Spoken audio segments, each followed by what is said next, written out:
তো দেখো, তোমাদেরকে আমি যে অঙ্কগুলো একটু আগে পাঠিয়েছিলাম সেই অঙ্কগুলোর সমাধান আমি তোমাদেরকে করে দিচ্ছি। একটু বোঝার চেষ্টা করো, দেখো কোনো অসুবিধা হওয়ার কথা নয়, কারণ এই অঙ্কগুলো কিন্তু আমাদের ইম্পর্টেন্ট অঙ্ক। দেখতেই পাচ্ছ এখানে তোমাদের 6টা অঙ্ক আমি করতে দিয়েছিলাম, তার মধ্যে 5-এর 1-এর যে অঙ্কটা সেই অঙ্কটাকে আমি তুলে নিয়েছি। এবার এই অঙ্কটা কি হচ্ছে বা কি হবে দেখো। বলছে যদি 6 মাস অন্তর সুদ আসলের সঙ্গে যুক্ত হয় তাহলে বার্ষিক 10% হার সুদে 8,000 টাকার 1/2 বছরের সমূল চক্রবৃদ্ধি ও চক্রবৃদ্ধি সুদ নির্ণয় করো। আমরা দুভাবে করতে পারি অঙ্কটাকে। প্রথম কথা যেটা সেটা হচ্ছে যে ধরো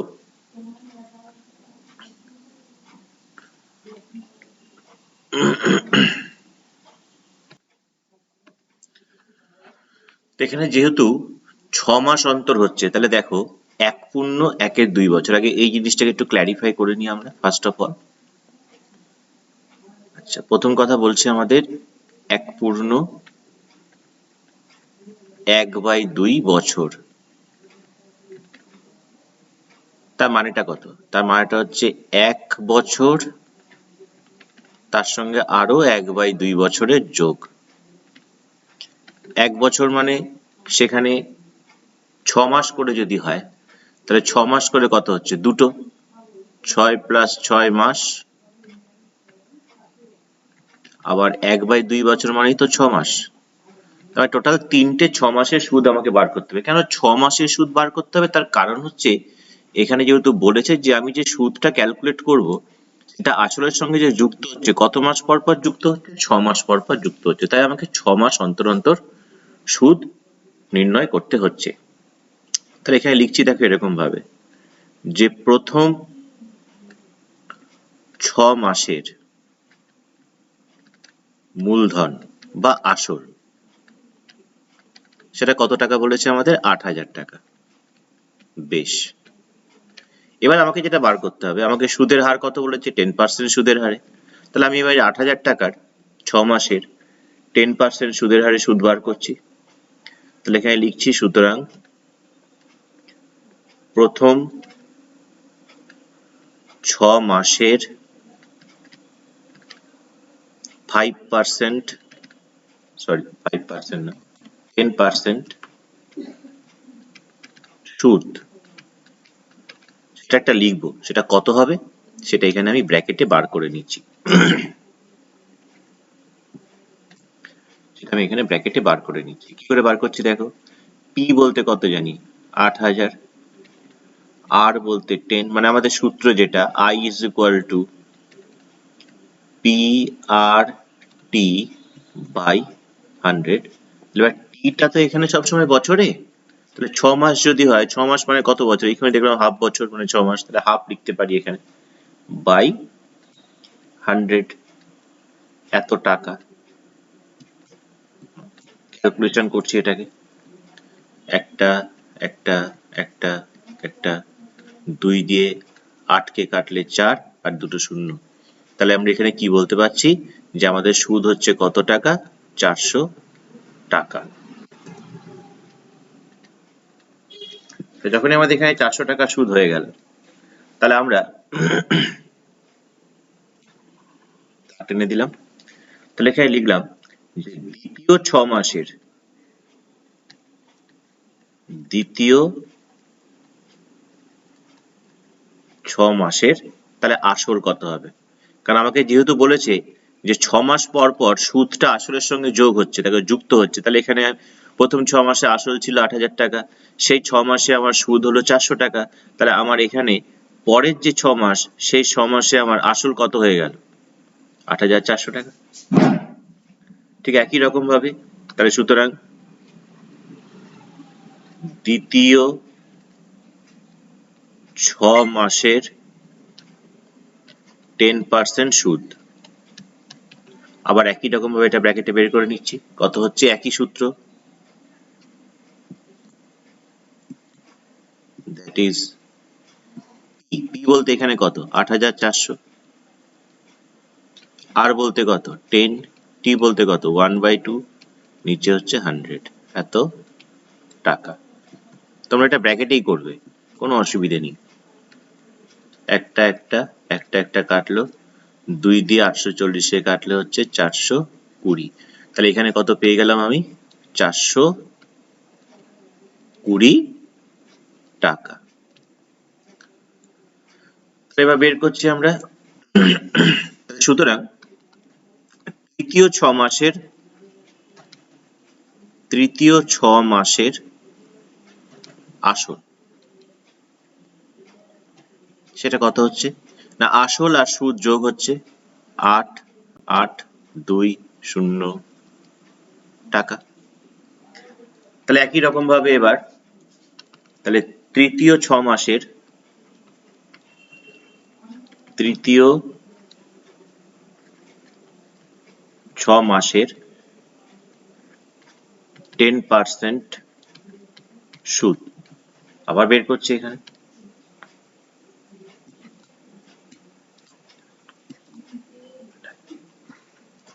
8,820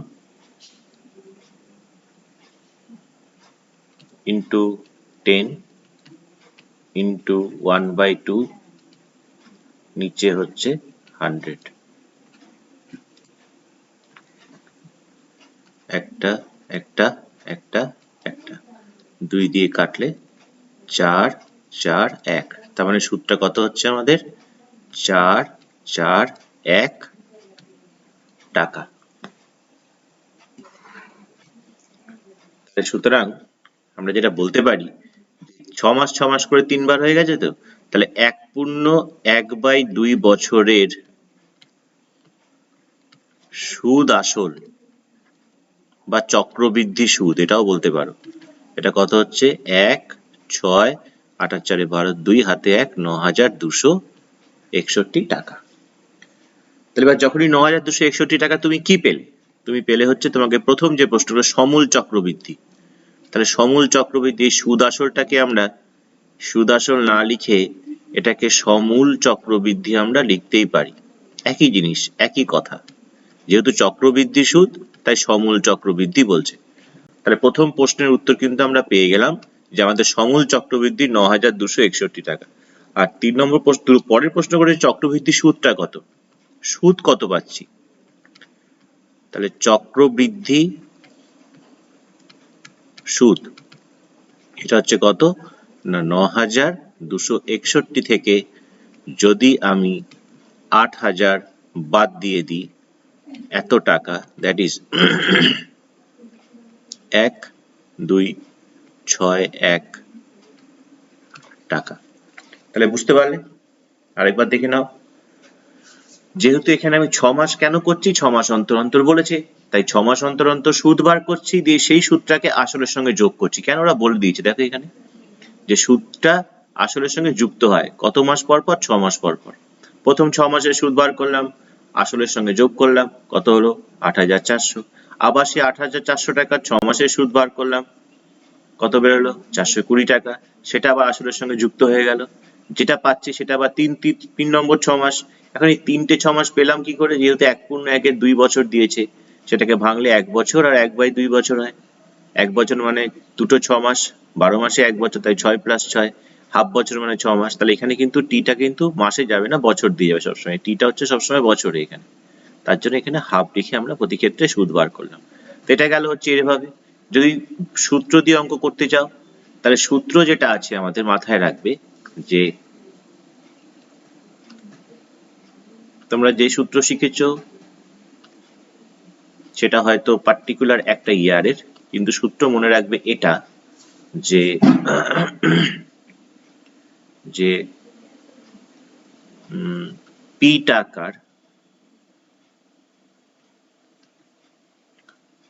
টাকার R% সুদের হারে টি বছরের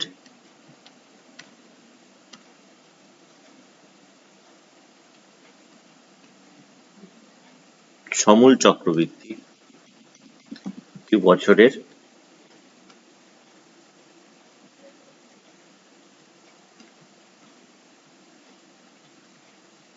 সমূল চক্রবৃদ্ধি কত হচ্ছে, সূত্র হবে এটা p into 1 plus r by একটা কিছু গুণ হবে এখানে ইন্টু 100 টু দি পাওয়ার একটা কিছু গুণ হবে ইন্টু টি। এই যেটা গুণ হবে সেটা কি, এটা হচ্ছে n, এখানে হচ্ছে n। তাহলে nটা কি না, nটা হচ্ছে তোমার এখানে যে বছরে যতবার, বাংলা মানে সোজা ভাষায় লিখছি, বছরে যতবার সুদ আসলের সঙ্গে যুক্ত হবে, সুদ আসলের সঙ্গে যুক্ত হবে। তাহলে দেখো আমাদের যে অঙ্কটা দিয়েছিল সেখানে কত মাস অন্তর অন্তর যুক্ত হচ্ছিল, 6 মাস অন্তর। তাহলে 6 মাস অন্তরের ক্ষেত্রে 6 মাস অন্তরের ক্ষেত্রে তাহলে n সমান সমান কত হবে, বছর মানে 12 মাস, আমি যদি 6 মাস পর পর যদি সুদটা ক্যালকুলেট করি তাহলে আমার কত হচ্ছে 2, তাহলে সেই ক্ষেত্রে n এর মান 2। তাহলে এই অঙ্কের ক্ষেত্রে আমাদের সমূল চক্রবৃদ্ধি কত হচ্ছে, তাহলে সুতরাং সমূল চক্রবৃদ্ধি সেটা হচ্ছে কত না, p বলতে এখানে কত 8000, 1 প্লাস r বলতে কত 10, n বলতে কত 2 into 100 whole to the power n বলতে 2, আর t হচ্ছে কত না 1/1 বছর। t বলতে কত এখানে 1/1 বছর। 1/1 বছর মানে কত, 2 একে 2 আর 1 3/2 বছর। তাহলে এখানে t এর জায়গায় আমরা 3/2 বছর বসিয়ে দিচ্ছি, এখানে আমরা 3/2 বসিয়ে দিচ্ছি, এত টাকা। যদি এই দুই কেটে যাবে, এখানে একটা শূন্য কেটে যাবে, ক্যালকুলেশনটা একটু বড় হয় তাই ক্যালকুলেশনটা ঠিক মতো করবে। ব্র্যাকেটের ভেতর তাহলে কত হচ্ছে, নিচে হচ্ছে লসাগু যদি করি, লসাগু 20, 20 একে 20 যোগ 1 হোল টু দি পাওয়ার 3, তার মানে হচ্ছে এখানে 8000, ওপরে 21 এর হোল কিউব, নিচে 20 এর হোল কিউব। 21 এর হোল কিউব মানে 21 গুণ 21 গুণ 21, নিচে 20 গুণ 20 গুণ 20, এত টাকা। একটা দুটো তিনটে শূন্য কেটে গেল, একটা 2 দিয়ে 8 কে কাটলে 4, আরো একটা 2 দিয়ে 4 কে কাটলে 2, এই 2 এই 2 কেটে যায়। তাহলে 21 গুণ 21 গুণ 21, এবং ডেফিনেটলি এটা তোমরা গুণ করে দেখো, 21 এর সঙ্গে 21 গুণ করলে 441 হয়, তার সঙ্গে আরো 21 গুণ হবে, 21 একে 21 এর 1 হাতে 2, 4 21 এর 84, 2 এ 86 6 হাতে 8, 4 21 এর 84 আর 8 এ 92, 9261 টাকা। দেখো আমাদের আগেরটাও তাই বেরিয়েছিল, 9261 টাকা। তোমরা যেভাবে খুশি তোমরা করতে পারো, সূত্রের সাহায্য করতে পারো, তোমরা এরকম যদি সূত্র না মনে থাকে, কারণ দেখতেই পাচ্ছ যে সূত্রের এই জায়গাটা গুণটা কত বড় হচ্ছে, এবং ক্যালকুলেশন করাটা তোমাদের অনেকেই হয়তো এরকম ভাবে ক্যালকুলেশন করবে না, এটাকে 3 থেকে গুণ করবে, এই 3 থেকে গুণ করবে, তারপরে কাটাকুটি করবে।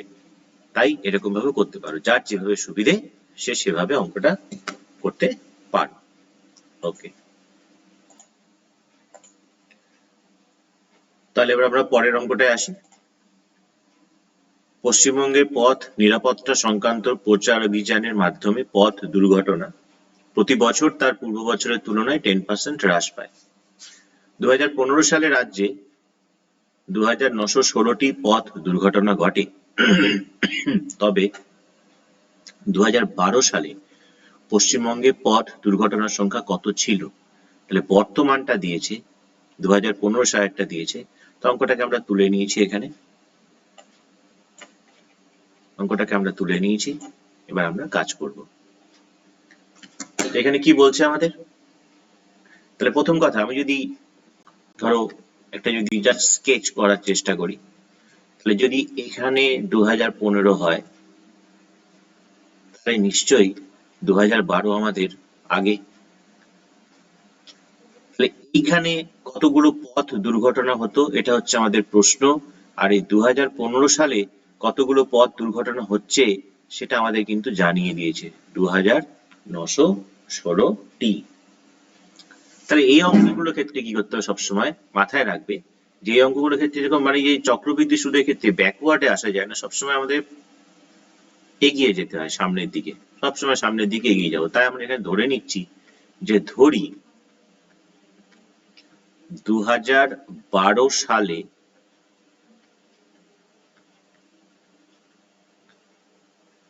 পথ দুর্ঘটনার সংখ্যা ছিল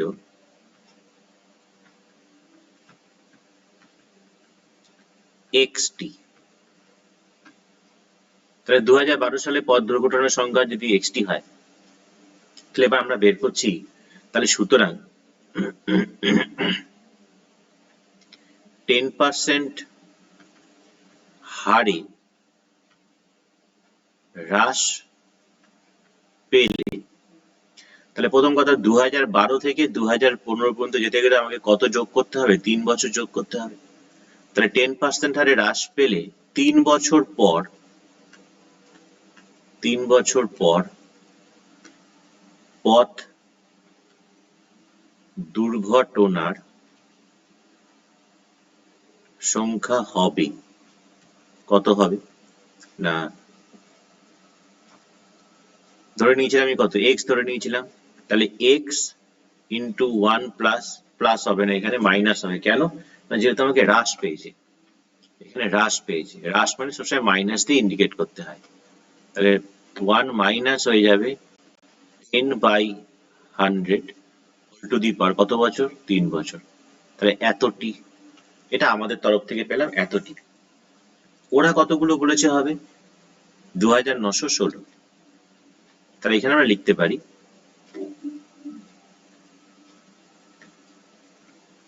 প্রশ্নানুসারে, এটাও লিখতে পারো, বা তোমরা a full stop t full stop q ও লিখতে পারো, according to question x into 1 minus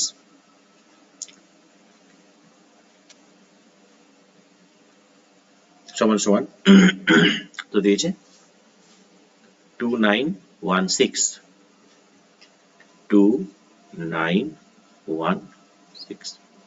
এটা ক্যালকুলেশন করি, 0 0 কাটা যায়, x ইন্টু ক্যালকুলেশনটা কিভাবে হচ্ছে একটু লক্ষ্য করো, 1 মাইনাস 1/10 লসাগু 10, 10 মাইনাস 1 তার হোল কিউব 2916, x ইন্টু 9/10 তার whole cube is equal to 2916। তাহলে দেখো এটা 9 এর কিউব মানে কটা 9? 3টে 9 এর গুণফল। 10 এর কিউব মানে 3টে 10 এর গুণফল। এদিকে হচ্ছে 2916। তাহলে এখান থেকে আমাকে তো x এর মান বের করতে হবে। তাহলে x সমান সমান কত না 2916, নিচের 10 3টে গেল ওপরে, ওপরের 3টে 9 এলো নিচে। এবার দেখো 9 দিয়ে কাটাকুটি করা যায় নাকি, দেখে নিন। 3 9 27, 21, 9 দুগুণে 18 যাবে, 3 9 27, 9 দুগুণে 18, 4 9 36। আবার এখানে দেখো আরেকটা 9 দিয়ে যাবে, 3 9 27, 6 9 54, আবার 9 দিয়ে যাবে, 4 9 36। তাহলে x এর মান পাচ্ছি 4, তারপরে কটা শূন্য? 3টে শূন্য। তাহলে আমাকে প্রশ্ন করেছিল যে 2012 সালে পশ্চিমবঙ্গে কতগুলো পথ দুর্ঘটনার সংখ্যা ছিল। তাহলে আমরা এখানে লিখে দিতে পারছি, সুতরাং 2012 সালে পথ দুর্ঘটনার সংখ্যা ছিল 4000টি। বুঝতে পারলে নিশ্চয়ই? ঠিক আছে, ঠিক আছে। তাহলে পরের অঙ্কটা দেখো কি বলছে। কোন মূলধন একই বার্ষিক শতকরা সুদের হারে 7 বছরে সুদে আসলে 7100 টাকা এবং 4 বছরে সুদে আসলে 6200 টাকা হলে মূলধন ও বার্ষিক শতকরা সরল সুদের হার নির্ণয় করো। তো অঙ্কটাকে আমরা তুলে নিয়েছি। তো এসো দেখো প্রতি ক্ষেত্রে দেখো কোনো মূলধন মানে হচ্ছে মূলধনটা কিন্তু চেঞ্জ নেই, মূলধনটা একই থাকছে। তো মূলধনটাকে আমরা x টাকা ধরে নিতে পারি, সেটাই লিখছি এখানে। যে ধরি, একটু অন্য রং দিয়ে করি, পাশাপাশি গুলিয়ে যেতে পারে। ধরি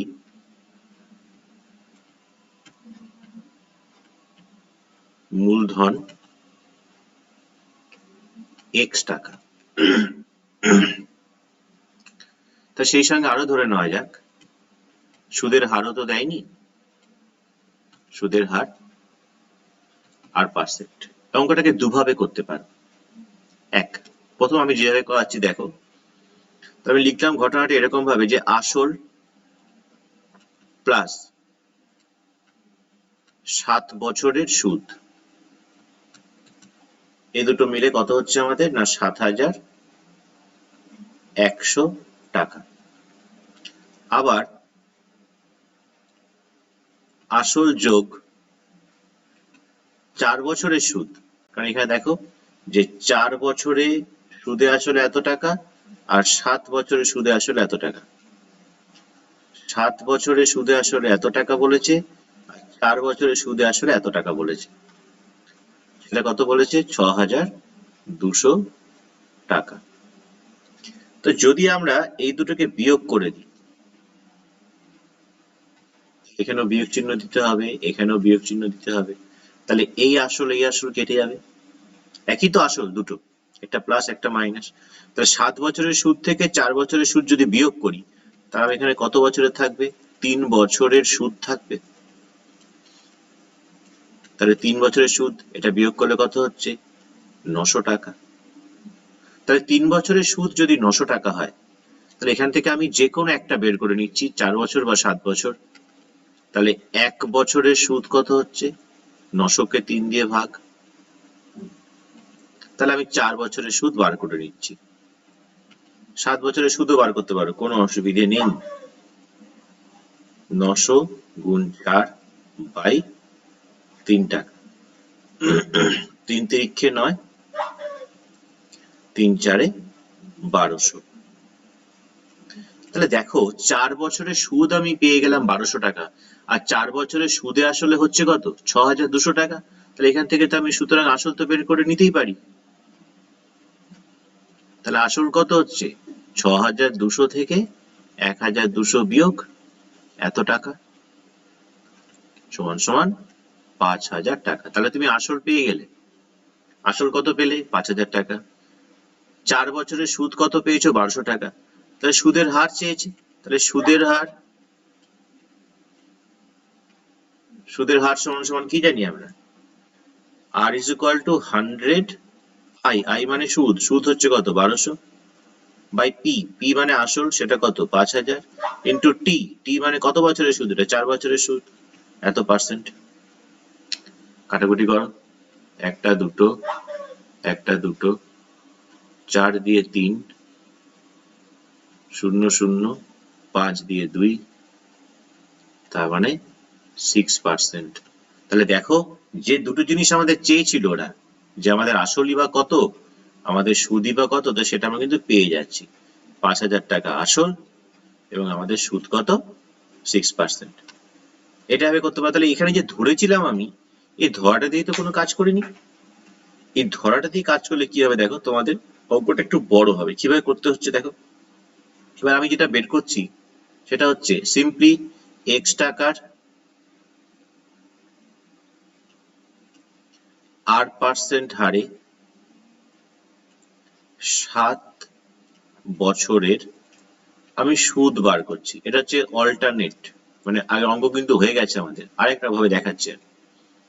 সুদ কত পাচ্ছি সেটা PRT বাই 100, মানে XR ইন্টু 7 বাই 100, এত টাকা।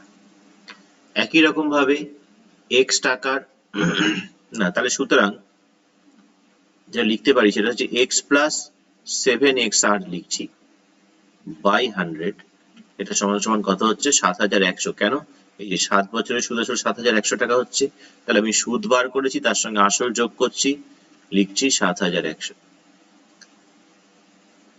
এখান থেকে যদি x কমন নিই 1 প্লাস 7r বাই 100 বা এরকম রাখতে পারো, অসুবিধা কিছু নেই, ইজ ইকুয়াল টু এটা থাকলো আমাদের 1 নম্বর সমীকরণ। আবার বের করছি x টাকার r% হারে 4 বছরের সুদ, সেটা কত হচ্ছে x into r into 4 by 100, এত টাকা।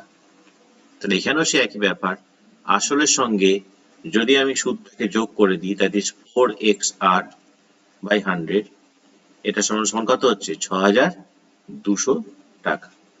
এখান থেকেও সেই x কমন নিয়ে আমি রাখতে পারছি 1 plus 4r by 100 is equal to 6200 তো না, কত বলেছিল, হ্যাঁ 6200। তাহলে দেখো আমাদের দুটো আননোন আছে, একটা x একটা r, আমাদের এই দুটো ইকুয়েশন আছে। তাহলে দেখতেই পাচ্ছ যে এই সমাধানটা করাটা কিন্তু খুব একটা সহজ নয়, চট করে কিন্তু সমাধানটা কেউ করতে পারবে না। এই সমাধানটা করতে গেলে আমাদের যেটা করতে হবে সেটা হচ্ছে 1 কে ভাগ করতে হবে 2 দিয়ে।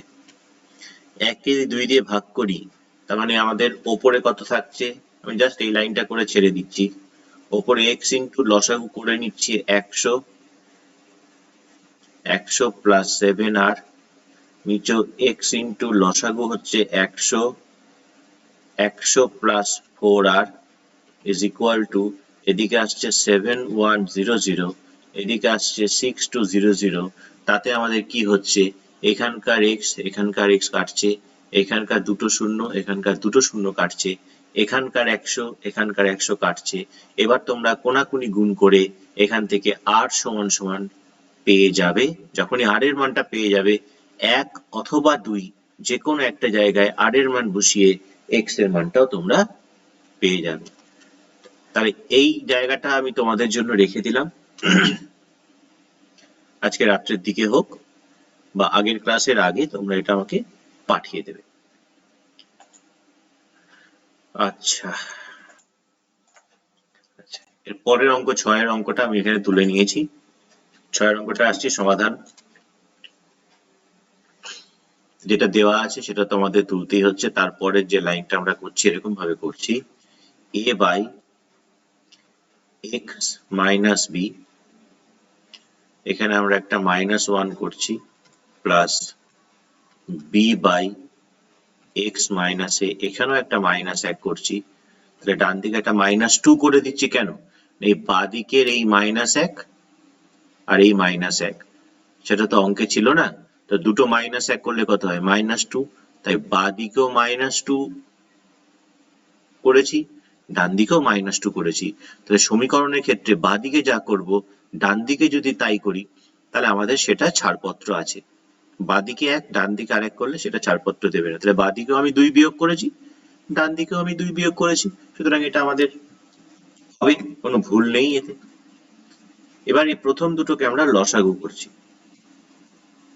মানে এইটাকে লসাগু করব আর এইটাকে লসাগু করব। এখানে লসাগু করলে কত হচ্ছে x মাইনাস বি, এখানে a minus x plus b, এখানে লসাগু কত হচ্ছে x minus a, b minus x plus a equal to 0। দেখো ওপরটা যদি তাকাও, এর আগে প্লাস আছে, এখানে এর আগে প্লাস, বি এর আগে প্লাস আছে, এখানে বি এর আগে কিছু না থাকা মানে প্লাসই আছে, এখানে এক্স এর আগে মাইনাস আছে, এখানে এক্স, মানে এই উপরের থেকে কিন্তু আমি কি এই দুটোকে কমন নিতে পারি, a plus b minus x common. তাহলে এখানে থাকছে কত 1 by x minus b 1 by x minus a equal to 0। তো দুটো সংখ্যার গুণফল 0। তাহলে এখান থেকে আমরা বলতে পারি হয় a plus b minus x 0, নতুবা 1 by x minus b plus 1 by x minus 0। প্রথমটা থেকে যদি এটা 0 হয়, তাহলে এখান থেকে আমরা কি বলতে পারছি, minus x equal to minus a plus b, মানে টোটালি a প্লাস বিটাকে যদি আমি ডান দিকে নিয়ে যাই তাহলে মাইনাস a প্লাস বি হয়ে যাবে, মাইনাস মাইনাস কেটে দাও, তাহলে এখান থেকে x এর একটা ভ্যালু পেলে a প্লাস বি। এইখান থেকে কি করা যায়, 1 by x minus B is equal to minus 1 by x minus A, কোনাকুনি গুণ করে দিচ্ছি, x মাইনাস এর সঙ্গে 1 গুণ করলে x মাইনাস এ, আর মাইনাস 1 এর সঙ্গে x মাইনাস বি গুণ করলে মাইনাস x প্লাস বি। যেহেতু আমাকে x এর মান বার করতে হবে, তাহলে আমি x গুলোকে একদিকে নিয়ে আসছি, আর মাইনাস এর দিকে গেলে প্লাস এ, আর প্লাস বি তো আমাদের ছিলই। তাহলে এখান থেকে কত পাচ্ছি, 2x is equal to a plus b. তাহলে x এর ভ্যালু হচ্ছে কত, a প্লাস বি বাই 2। তাহলে এই হচ্ছে দুটো আমাদের সমাধান, একটা হচ্ছে x equal to a plus B, আর একটা হচ্ছে x equal to a plus B by 2। বুঝতে পারলেন নিশ্চয়ই? পরের অঙ্কটাকে তুলে নিচ্ছি।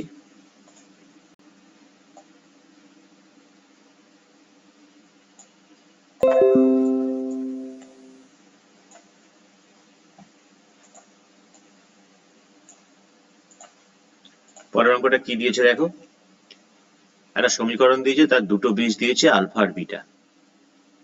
তাহলে আমরা লিখি প্রথম কথা যে x square minus p x plus q equal to 0 সমীকরণের দুটি বীজ হচ্ছে কি আলফা ও বিটা। তাহলে আমরা কি লিখতে পারি এখান থেকে, দেখো সমীকরণের সহগ আর বীজের মধ্যে সম্পর্ক, আলফা প্লাস বিটা সমান সমান মাইনাস বি, বি বলতে এখানে কত মাইনাস পি, বাই এ বলতে 1, ultimately minus minus a plus p, এবং alpha into beta c, c বলতে কত কিউ বাই 1, মানে আলটিমেটলি কিউ। এখানে যেটা পেলাম আলফা প্লাস বিটা সমান সমান পি, আর আলফা ইন্টু বিটা সমান সমান কিউ দিয়ে আমাকে প্রশ্ন করেছে যে যে সমীকরণের বীজদ্বয় এটা। তাহলে এবার লিখছি যে সমীকরণের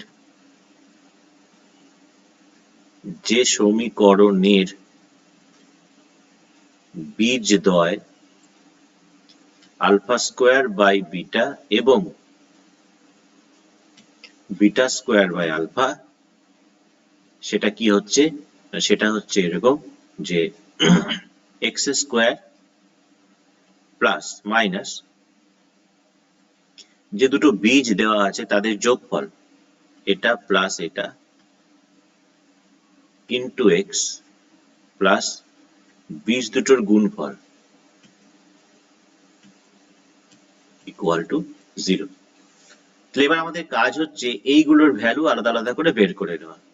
এবার এইগুলোর ভ্যালু আমি আলাদা আলাদা করে বের করে নিয়েছি, তার আগে এটাকে আমি 1 নম্বর নাম দিয়ে রাখছি। এখন আমাদের কাজ কি হচ্ছে, alpha square by beta plus beta square by alpha এর ভ্যালু কত হচ্ছে বের করা। লসাগু কত, বিটা ইন্টু আলফা বা আলফা ইন্টু বিটা, এখানে alpha cube plus beta cube, alpha cube plus beta কিউবের সূত্র লিখছি, এ কিউব প্লাস বি কিউবের সূত্র লিখছি, A plus B whole cube minus 3ab into A plus B, নিচে হচ্ছে আলফা বিটা। এবার দেখো আলফা প্লাস বিটার মান পেয়েছি পি, এই যে আলফা প্লাস বিটার মান পেয়েছি পি, বসিয়ে দিলাম। আলফা বিটার মান পেয়েছি কত কিউ, আর আলফা বিটার মান পেয়েছি পি, নিচে পেয়েছি কিউ, তাহলে আলটিমেটলি এটা ভ্যালু পেয়ে গেলাম P cube minus 3p Q by Q থাকলো। আরেকটা আছে এখানে আমাদের, that is alpha square by beta into beta square by alpha, তাতে বিটা বিটা একটা কেটে যায়, এখানে থাকবে একটা বিটা, এখানে থাকবে একটা আলফা, তাহলে আলফা বিটা, এবং আলফা বিটার মান কত পেয়েছি আমরা কিউ পেয়েছি। তাহলে আমি 1 নং সমীকরণ থেকে পাচ্ছি, তাহলে 1 নং থেকে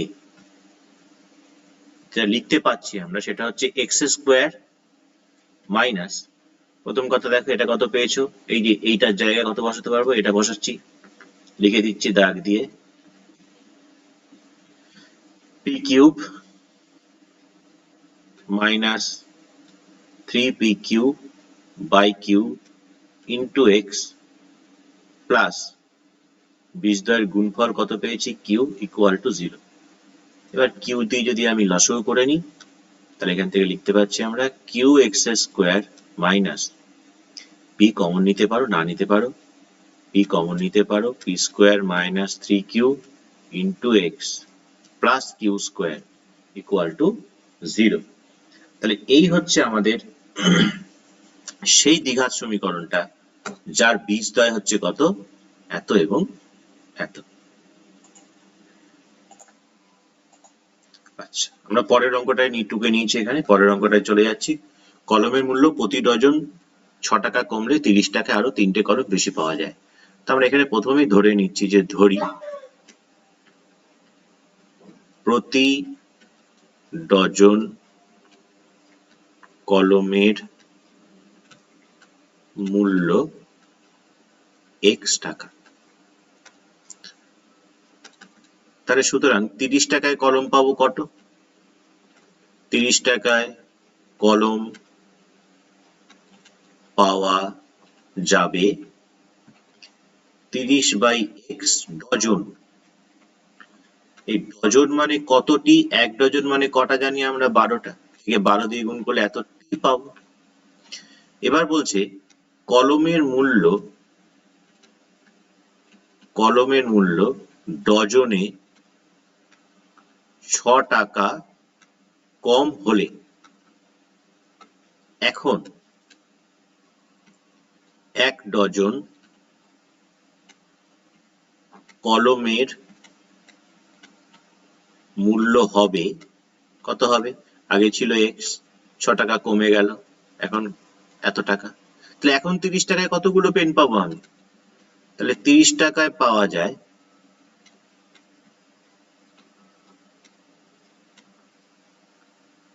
30 বাই এত ডজন কলম। আর এত ডজন কলম মানে কটা কলম? থেকে 12 দিয়ে গুণ করতে হবে, এতটি কলম। তাহলে এখন যতগুলো কলম আমি পাচ্ছি, আগে যতগুলো কলম আমি পেয়েছি, তাদের বিয়োগফল কত হচ্ছে? 3টে কলম বলছে বেশি পাওয়া যায়। তাহলে আমরা এখান থেকে লিখতে পারি অ্যাকর্ডিং টু কোশ্চেন বা প্রশ্নানুসারে 30 ইন্টু 12 বাই x মাইনাস 6 থেকে যদি আমি 30 ইন্টু 12 বাই x কে যদি সাবস্ট্রাক্ট করি, then we have to find that this should be equal to 3. এটার মান হবে 3। ইকুয়েশন পেয়ে গেলে এই ইকুয়েশন থেকে তোমরা এবার সমাধান করবে। সমাধান করলে তোমরা লসাগুটা করে দিচ্ছি আমি। x মাইনাস 6 ইন্টু এক্স, এটা 3 বারং 36, 360x মাইনাস 3 বারং 36, 360x প্লাস 36 কে 6 দিয়ে গুণ করলে হচ্ছে 36 কে 6 দিয়ে 180 আর 36, 180 আর 36 হচ্ছে 216, এত সমান সমান 3। এই দুটো কেটে যাচ্ছে, তাহলে এখানে আবার থাকছে 3, এখানে থাকছে, এটা 3 দিয়ে এটাকে কাটা যাচ্ছে, 3 7 21, 3 2 6 720। তাহলে আমরা যেটা পাচ্ছি সেটা হচ্ছে, এটা গুণ করলে হচ্ছে x square minus 6x is equal two 720। তাহলে এখান থেকে পাওয়া যাচ্ছে x square minus 6x minus 720 equal to 0। তোমরা এখান থেকে সমাধান করে x এর নিশ্চয়ই মান পাবে, সেই মানটা করে কত হচ্ছে আমাকে বলবে। আজকের ক্লাস আমি এখানেই শেষ করলাম। Thank you.